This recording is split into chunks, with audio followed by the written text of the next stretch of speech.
आज हम हिंदी विषय के अंतर्गत पाठ 4 दीवानों की हस्ती नामक कविता का अध्ययन करेंगे।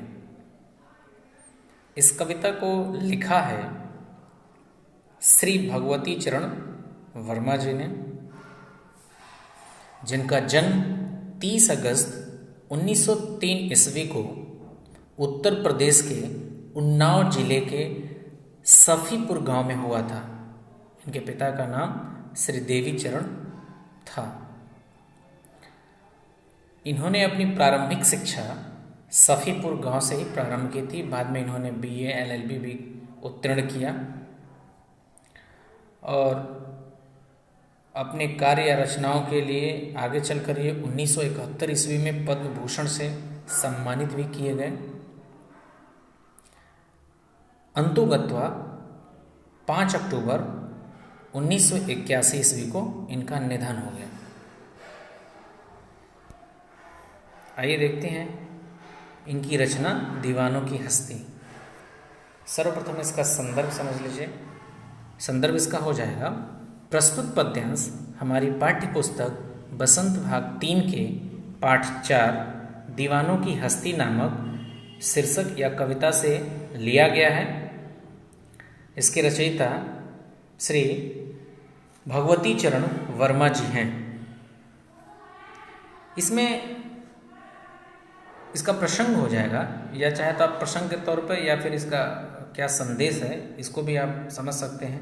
इसमें कवि ने स्वयं को सांसारिकता से दूर रखकर अपना सहज जीवन जी रहा है, इसके बारे में वर्णन किया है कि किस तरह से वो सांसारिकता से दूर है, अपने में मस्त रहने वाला है, दीवानों की भांति जो है वो अपना जीवन जी रहा है और बीच बीच में लोग उनसे मिल रहे हैं या वो समाज में जा रहा है, घुल रहा है, मिल रहा है, तो वहाँ अपनी एक छाप छोड़कर ही आगे बढ़ता जा रहा है। उसके जीवन में गतिशीलता है, वो स्थिर नहीं है, आगे बढ़ता जा रहा है।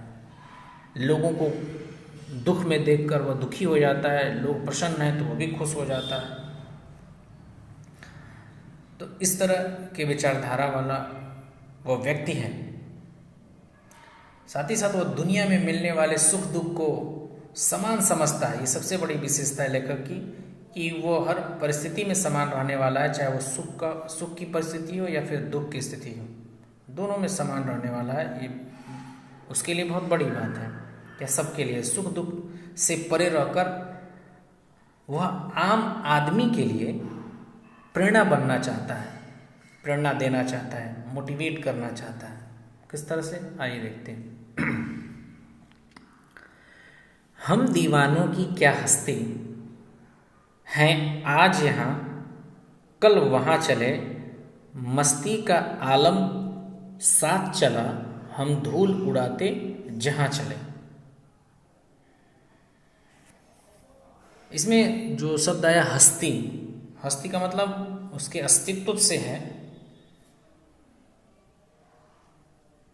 और आगे इसमें दिया हुआ है मस्ती का आलम, यानी आलम का अर्थ यहाँ हो जाएगा संसार, और मस्ती मस्त रहने वाला, प्रसन्न चित्त रहने वाला, अपने में व्यस्त रहने वाला व्यक्ति।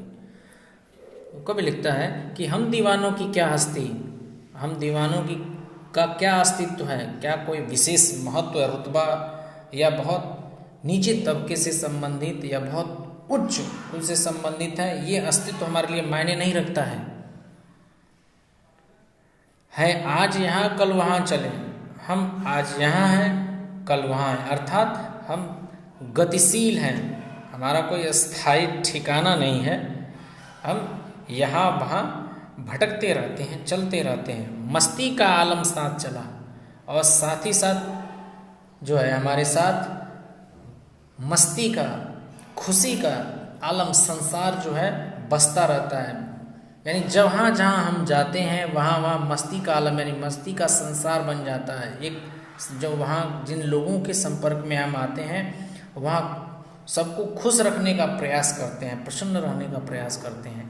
हम धूल उड़ाते जहाँ चले, अगर हम जहाँ चले जाएं धूल उड़ाते हुए, वहाँ का समाज जो है, वहाँ का संसार जो बसता है वो क्या हो जाएगा, मस्ती का आलम बन जाता है। अर्थात मुख्य रूप से इसमें ये कहा गया है कि कवि जो है अपने विचार प्रकट करते हुए कहता है कि सदैव मस्त रहने वाले, खुश रहने वाले हम दीवानों की कोई विशेष हस्ती नहीं है। आज यहाँ है, कल वहाँ चले जाएंगे, और जहाँ हम चले जाते हैं धूल उड़ाते हुए, जहाँ बढ़ते जाते हैं वहाँ का आलम खुशनुमा कर देते हैं, वहाँ का वातावरण खुशनुमा हो जाता है, प्रसन्न हो जाता है।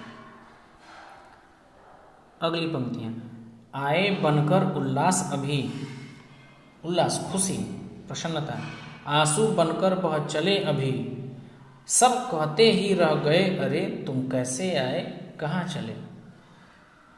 कभी आगे लिखते हैं, आए बनकर उल्लास अभी, और अभी हम प्रसन्नता या खुशी लेकर आए, आंसू बनकर बह चले अभी। और आंसू बहकर, अर्थात कवि का तात्पर्य ये है कि वो ऐसे दीवानों या मस्त रहने वाले लोगों की बातें करता है, उनके विचारों को व्यक्त करते हुए कहता है कि ऐसे विचारधारा वाले लोग जहाँ जाते हैं, जिस समाज में जाते हैं, वहाँ प्रसन्नता ला देते हैं, खुशी का माहौल बना देते हैं। और जब वो चलते हैं वहाँ से, उन लोगों से, समाज के उन लोगों से विदा लेकर जब आगे चलते हैं तो उनके आंखों में आंसू होता है, और लोग भी उनसे ये पूछते हैं, सब कहते ही रह गए अरे तुम कैसे आए कहाँ चले, तुम कैसे यहाँ आए, किस उद्देश्य से आए, अब कहाँ जा रहे हो। अर्थात वहाँ के लोगों का भी उनके प्रति लगाव हो जाता है उसके इस व्यवहार को देखकर। अगली पंक्तियाँ, किस ओर चले यह मत पूछो, चलना है बस इसलिए चले। और कवि का जवाब होता है कि हमें किस ओर, यानी वो कहता है किस ओर चलें यह मत पूछो, यानी हम किधर जा रहे हैं ये हमसे प्रश्न न किया जाए, न पूछा जाए कि हमें कहाँ जाना है, चलना है बस इसलिए चले। जीवन में गतिशीलता बनाए रखना है, जीवन को अगर अच्छे तरीके से जीना है तो उसमें गतिशीलता आवश्यक है। इस बात को व्यक्त करते हुए कवि लिखते हैं, चलना है बस इसलिए चलें, यानी हमें चलते रहना है, आगे बढ़ते रहना है, इसलिए हम चले जा रहे हैं। हमसे ये मत पूछो कहाँ चले और किधर चले, जग से उसका कुछ लिए चले। और इस संसार से हम कुछ ले रहे हैं, अर्थात लोगों का जो है आदर, सद्भाव, प्रेम, खुशियाँ, सुख दुख में शरीक होना, उनका साथ देना, सहयोग करना। तो जग से उसका कुछ लिए चले, जग को अपना कुछ दिए चले, और इस संसार को भी हमने अपना कुछ दिया भी है, अर्थात खुशियाँ या प्रसन्नता, या फिर अपना कीमती समय, या लोगों का साथ, या लोगों का सहयोग इन्होंने किया है। आगे है, दो बात कही दो बात सुनी, कुछ हंसे और फिर कुछ रोए, छक कर सुख दुख के घूंटों को हम एक भाव से पिए चले। छक कर यानी तृप्त होकर, पूरी तरह से तृप्त हो जाना, प्यास शांत हो जाना, उसको हम कहेंगे छक कर। हाँ, तो देखिए, दो बात कही दो बात सुनी, और इस संदर्भ में लोगों के बीच जब हमने समय बिताया तो उसमें हमने लोगों की कुछ बातें सुनी और अपनी भी उन्हें सुनाई। दुख, दर्द, सुख, खुशी, जो भी हो हमने उन लोगों को बताया, समर्पित किया, और उन्होंने भी अपने बारे में हमें बताया। कुछ हंसे और फिर कुछ रोए, और दुख की बातें सुनकर हमें दुख भी हुआ, हम रोए भी, और खुशी वाली बातें सुनकर हम खुश भी हुए, और हम हंसे भी, प्रसन्न भी हुए। छककर सुख दुख के घूंटों को हम एक भाव से पिए चले। और ये बहुत महत्वपूर्ण लाइन है इस कविता की, छक कर सुख दुख के घूंटों को। यहाँ कवि बताना चाहता है कि वो सुख और दुख दोनों परिस्थितियों में एक समान रहने वाला व्यक्ति है, और वही व्यक्ति प्रसन्न रह सकता है जो सुख दुख में एक समान हो, दुख आने पर बहुत दुखी ना हो जाए, और सुख के समय वो सुख के मारे या फिर इतना प्रसन्न न हो जाए कि उसके अंदर अहंकार, घमंड की भावना आ जाए। यानी दोनों परिस्थितियों में एक समान रहने वाला है, हम एक भाव से पिए चले, यानी सुख और दुख दोनों परिस्थितियों में हम एक भाव में रहने वाले हैं। अगली पंक्तियां हैं, हम भिखमंगों की दुनिया में स्वच्छंद लुटाकर प्यार चले।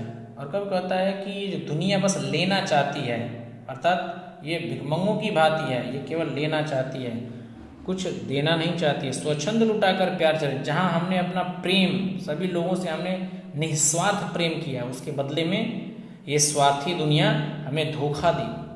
हम एक निशानी सी उर पर, उर का मतलब होता है यहाँ पर हृदय, हार्ट, हम एक निशानी सी उर पर ले असफलता का भार चले। और हमने अपने हृदय पर एक निशानी, एक जो है असफलता का भार लेकर चल रहे हैं कि हम इस दुनिया में आए और लोगों को निस्वार्थ, हमने लोगों पर निस्वार्थ प्रेम लुटाया, लेकिन ये स्वार्थी दुनिया जो लोगों से देना बस जानती है, उनको ये बदल नहीं पाए, उनके विचारों को पूरी तरह से बदलने में असफल रहे। इसलिए कहते हैं कि मेरे हृदय में एक असफलता के निशानी और एक असफलता का भार लेकर घूम रहे हैं कि सबको अपने विचारों से प्रेरित नहीं कर पाए, ओतप्रोत नहीं कर पाए। अंतिम पंक्तियां हैं, अब अपना और पराया क्या, आबाद रहें रुकने वाले। आबाद यानी सदा हरे भरे, या यूं कह लें कि जिनका घर पूरा भरा पूरा रहे, बसे रहने वाले, आबाद उसे हम कह सकते हैं। तो अब अपना और पराया क्या, आबाद रहें रुकने वाले। वो कभी कहता है कि यहाँ मेरा और पराया क्या है, यहाँ मेरा क्या है और पराया क्या है, यानी यह तेरा मेरा वाली जो, तेरे मेरी वाली जो भावना है कि ये मेरा है, ये उसका है, ये मेरा अपना है, यह बहुत खास है, और ये गैर है, पराया है, इस तरह की भावनाओं से अब वो दूर है, उसके अंदर इस तरह की भावना नहीं है, अपने पराये की भावना नहीं है। अब वो यहाँ रहने वाले लोगों को, इस पृथ्वी पर रहने वाले लोगों के लिए कहता है आबाद रहें रुकने वाले। जो यहाँ अभी जीवित हैं, जिनका अस्तित्व है इस पृथ्वी पर, वो सदैव आबाद रहें। हम स्वयं बंधे थे और स्वयं हम अपने बंधन तोड़ चले। हम स्वयं अपने भावों विचारों से, इन लोगों से या दुनिया से या संसार से जुड़े हुए थे, और स्वयं अब इस बंधन को तोड़कर आगे बढ़ रहे हैं, आगे चल रहे हैं। तो इसमें लास्ट में आप ये कह सकते हैं, कवि कहता है कि इस संसार में वह मोह वह स्वयं ही आया था, लेकिन अब वह सांसारिकता के सभी बंधन को स्वेच्छा से तोड़कर जा रहा है। तो ठीक है, ये है इसकी व्याख्या। आप इसे ध्यानपूर्वक सुनिएगा और समझिएगा। जो चीज़ नहीं समझ में आएगी आप जो है व्हाट्सएप के थ्रू या फिर डायरेक्ट कॉल करके आप पूछ सकते हैं। धन्यवाद।